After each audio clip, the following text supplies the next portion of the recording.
Cockroach जनता party के banner तले दिल्ली के जंतर मंतर पर हुए विरोध प्रदर्शन को भारतीय जनता पार्टी के कुछ नेताओं के परिवार से भी समर्थन मिला। इनमें यशस्विनी राजे का नाम खासा चर्चाओं में रहा।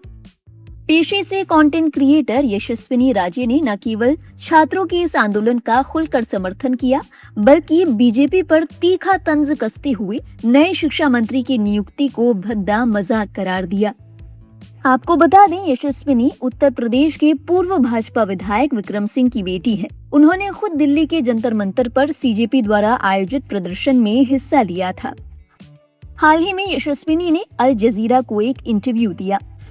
इस इंटरव्यू के दौरान जब उनसे सवाल किया गया कि वो शिक्षा मंत्री के इस्तीफे को कैसे देखती है, तो यशस्विनी ने केंद्र सरकार द्वारा प्रहलाद जोशी को नए केंद्रीय शिक्षा मंत्री नियुक्त किए जाने के फैसले पर गंभीर सवाल उठाए।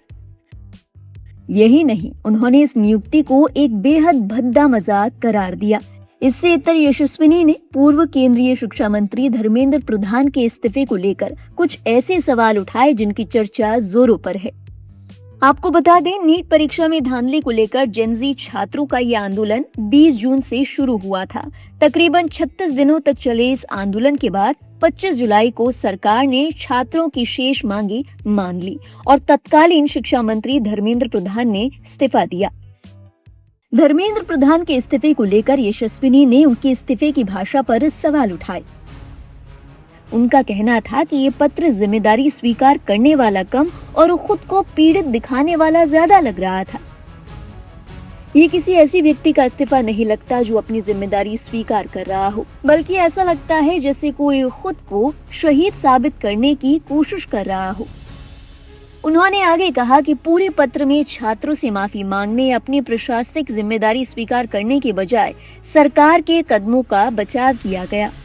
उन्होंने कहा कि अगर कोई शिक्षा मंत्री नैतिक जिम्मेदारी लेते हुए इस्तीफा देता तो उनके शब्दों में ये साफ दिखना चाहिए कि वो अपनी भूमिका को स्वीकार कर रहे हैं।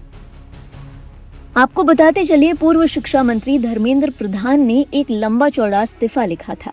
उन्होंने अपने 4 दशकों से शिक्षा और छात्रों के लिए काम करने का जिक्र किया। उन्होंने लिखा कि नीट यूजी परीक्षा में अनियमितताएं सामने आने के बाद सरकार ने तुरंत सीबीआई जांच कराई, परीक्षा रद्द की, दोबारा परीक्षा कराने का फैसला लिया। पूर्व शिक्षा मंत्री धर्मेंद्र प्रधान ने कहा कि उन्होंने शुरुआत से जिम्मेदारी लेने की कोशिश की और कभी स्थिति से पीछे नहीं हटे। साथ ही उन्होंने कहा कि वो नहीं चाहते कि किसी मेधावी छात्र का भविष्य बर्बाद हो या परीक्षा माफिया सफल हो जाए। अपने इस्तीफे में उन्होंने लिखा कि पिछले कुछ दिनों की घटनाओं से वे बेहद आहत हैं। ये उनके व्यक्तिगत प्रतिष्ठा का विषय नहीं है। उन्होंने लिखा कि देश के युवाओं को भ्रम और गलत जानकारी के जाल में नहीं फंसना चाहिए।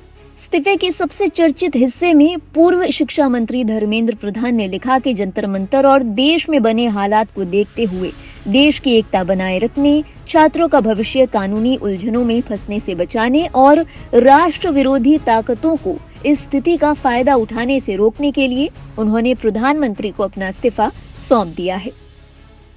ये वही लाइनें थी जिस पर यशस्विनी ने सबसे ज्यादा आपत्ति जताई। उनका कहना था कि इस तरह की भाषा इस्तीफे की जिम्मेदारी को कम करती है और ध्यान दूसरे मुद्दों की ओर मोड़ देती है। आपको बता दें, केवल यशस्विनी ही नहीं, कई लोगों ने इस्तीफे की भाषा पर सवाल उठाए थे। हालांकि यशस्विनी के पिता खुद बीजेपी नेता हैं, ऐसे में उनके इस बयान की चर्चा ज्यादा रही। आपको बता दें, कुछ ही दिनों पहले यशस्विनी सीजेपी के प्रोटेस्ट में भी पहुंची थी। इस बात को लेकर भी वो खूब चर्चाओं में रही थी।